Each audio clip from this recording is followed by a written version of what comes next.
Aquesta carta té la intenció de ser referent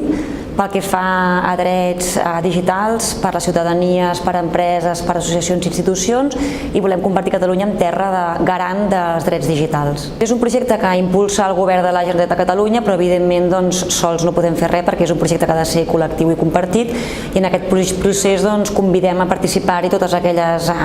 empreses, persones individuals o jurídiques o qui ho vulgui fer, col·lectius, a participar en l'elaboració d'aquesta carta. Em sembla molt bé que el Govern de la Generalitat hagi impulsat una carta de drets i, per tant, una reflexió plural, diversa, d'actors de tota mena per conceptualitzar uns drets digitals que tenim i que hem de saber defensar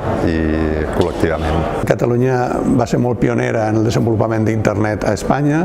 Internet està evolucionant cap a un model molt centralitzat, en mans de grans càrtels i de governs que a vegades no respecten aquests drets,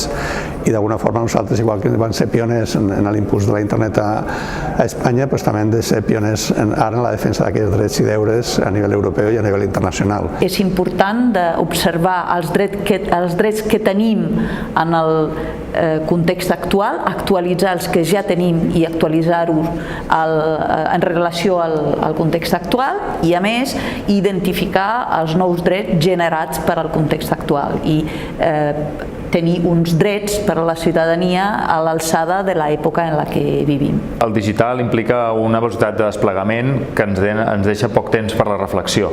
i crec que hem d'aprofitar aquests espais que es creen per forçar aquesta reflexió i aquest esperit crític i pensament crític sobre els impactes de la tecnologia.